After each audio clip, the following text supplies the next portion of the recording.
మా అమ్మగారికి black fungus వచ్చింది. దాంతో బ్రతికున్న వాళ్ళు ఎవరూ లేరండి. అసలు వైద్యమే దొరకలేదు, దానికంటూ మందే లేదండి. ఈరోజు ఆవిడ దేవుడు సజీవంగా నిలుపుకున్నారు. ఆవిడొక సాక్ష్యం అండి. అలాగే అద్దె గృహముల నుండి కూడా మాకు విడుదల లేని టైంలో దేవుడు ఈ గృహంను ప్రసాదించారు.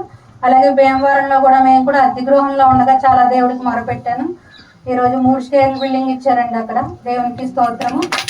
అలాగే పిల్లలు దేవుడు తోడుగా ఉన్నారండి.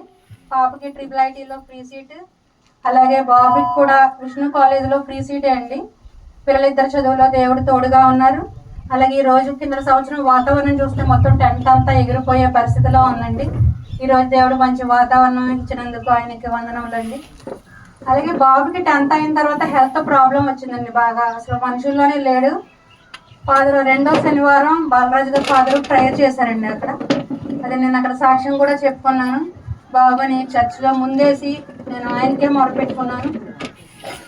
అసలు కాలేజీకి కూడా వెళ్తాడు అనుకోలేదండి.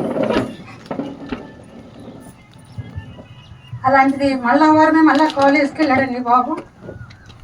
డాక్టర్లు షాక్ ట్రీట్మెంట్ వరకు ఇవ్వాలని చెప్పారు, కానీ ట్యాబ్లెట్స్తోనే బాబుకి నయమైంది. దేవుడికి ఆ విషయంలో బాబు ఆరోగ్య విషయంలో గొప్ప సాక్ష్యం అండి. అలాగే మా కుటుంబాన్ని సాక్ష్యంగా నిలబెట్టుకున్నారు ఈరోజు దేవుడు.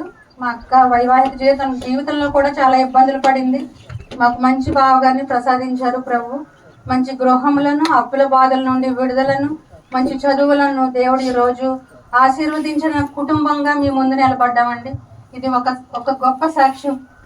దేవునికి స్తోత్రములు కలుగును గాక. ఆమేన్.